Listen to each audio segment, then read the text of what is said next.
गेदेमा उस्ताद खामेनि कुमार नार्जारिनि दिनै 25थि थैनाय सान। बागुरुम्बा मोसानायखौ गिबिसिन बर' हारियाव हारिमुखौ जोनोम होदोंमोन गेदेमा उस्ताद खामेनि कुमार नार्जारिया। बेखौनो गोसोखां महरै थैनाय सानखौ फालिबोबाय थानायखौ नुनो मोन्दों। चिरां जिल्ला रनसाइराम ओनसोलनि नं 2 फाख्रिगुरि गामिनि रायजो राजाफोरजों लोगोसे हारिखौ मोजां मोनग्रा गोबां दैदेनगिरिफोरा। बे हाबाफारियावनो रुंसारि गेदेमा उस्ताद खामेनि कुमार नार्जारिनि सावगारियाव बिबार बावजेनदोंमोन गेदेमा उस्ताद खामेनि कुमार नार्जारिनि आंगो अनजालि बिसि मुस्रिमा कुमारी नार्जारिया। बे हाबाफारियाव आलासि महरै बाहागो लायो रायजो सभानि MP रोनगोरा नार्जारि, बिटिआरनि हाग्रा बिफाननि मावफुं सोद्रोमा रनजित बसुमतारी। दैदेनगिरि हिसाबै बिथाङा गुबुन गुबुन जायगायाव थानानै हारिमु सिबिबोदों, फोरोंदों मानसिफोरखौ। थैजासिम बिथाङा बुंनो थाङोबा मोनसे रांखान्थि अबस्थायाव गोग्लैनानै बिथाङा माने संसार जानो गोनां जादोंमोन आरो बायदिसिना थासारिजों बिथाङा संसार जानो गोनां जादोंमोन। दा न'खराव जोङो सम सम जोङो सावरायदों जे बिथांनि जे न'खर थालांनाय जे सुबुंफोर दङ आरो बिथांनि भबिष्यतखौ नायनानै जों सरकारनिफ्राय माबायदि जोथोन लानो हायो बेनि बागै जों सावरायदों। आरो फैबाय थानाय समावहाय जोङो दा जिथु सिन्ताखौ खालामबाय बिथांनि न'खरनि बागै, बिथांनि मावलांनायनि बागै समाजाव मोनसे जायगा होनो थाखाय। गतिके फैबाय थानाय समावहाय बिथांनि न'खरजों लोगोसे बिथांनि जे बिहोमा होलांनाय बेखौ जोङो समाजाव जायगा होलांनो थाखाय खामानिखौ मावबाय थादों। नार्जारि ट्रास्ट मोनसे बानायनाय जाबाय। बे ट्रास्टनि गेजेरजों उस्ताद खामेनि कुमार नार्जारिनि जे मावलांनाय बिथांनि जे मोनसे मा होनो बेखौ मुं मोननाय जे माखासे जों मिउजियामाव दोननांगौ दङ आरो ओरैनो लेथ्रा फेथेर जादोंमोन बेखौ बुथुमलायनाय जादों।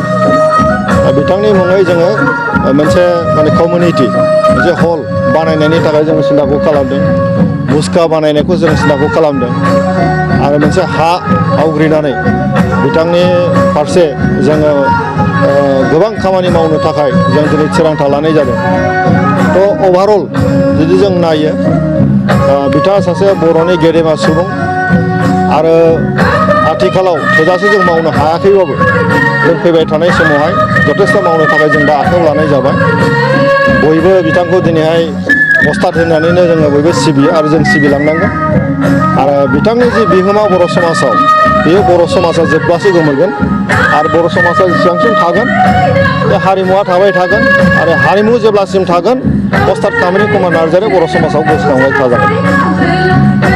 बिथांनि जिखिनि न' बां आरो बिथांनि थानाय सोलिबोनाय दिनैसिम बिथांनि मावनाय आरो बिथांनिखौ सिबिनायाव जानाय नुनो मोनोब्ला मा बिथांनि माबाफोर सिगांलाङो? बिथाङा खोब खामेनि कुमार नार्जारि बिथाङा बर' हारिनि रिंगु दामसानि गायसनगिरि होननानै बुंब्लाबो जों गोरोन्थि गैया। बर' हारिनि हारिमु बागुरुम्बाखौ लानानै गासैबो जोंनि जा बर'नि ट्रेडिसनेल मोसानाय बेखौ गायसनगिरि होननानै बुंबाबो गोरोन्थि गैया। नंगौ बर' हारिया जुग जुग बेखौ फालिबोदों, खिन्थु बबेबा समाव बियो गुदि गैया बिजौ गैया जादोंमोन। बिनि गासैबो गुदि बिजौ दिथा लानानै गायसननायानो बिथां उस्ताद खामेनि कुमार नार्जारिमोन। बिथांनि दिनै रुंसारि बिथांनि दिनै थैनाय सान। बे थैनाय सानखौ लोब्बा लाखिनानै रुंसारि उस्ताद खामेनि कुमार नार्जारिनि जा ट्रास्ट, बे ट्रास्टआ बे हाबाफारिखौ 25 बोसोर फालिबोगासिनो दङ।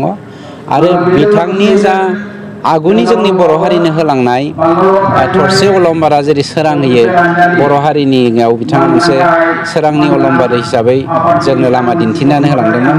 बेखौ फालिनानै जोंनि बर'नि उननि जेनेरेसनखौ, जायखौ जोंनि गोबां दानि जोंनि बैसोनि जेनेरेसनाबो मिथिनानै मोना, बिथांमोननोबो जोङो फोसावनानै होनायनि गेजेरजों खुनु राव, थुनलाइ, हारिमु, आसार खान्थिखौ लानानै जोंनि गेजेराव ख्रिस्टियान, ब्रह्म, बाथौ, सतसंगि भेदा भेद जायालासेनो जों जे मोनसे बर' हारि, धोरोमा जेखियानो जाया, जोङो राव, हारिमु, थुनलाइ, आसार खान्थिखौ लानानै जे आवगायबोनाय मोनसे हारि, बे थांखिजोंनो दिनैनि बे मेसेजखौ होनायनि मिजिंजों जोंनि बे हाबाफारिखौ जों लानाय जादों। मानब गिदिर जोंनि बिटिआरनि चिफ प्रमद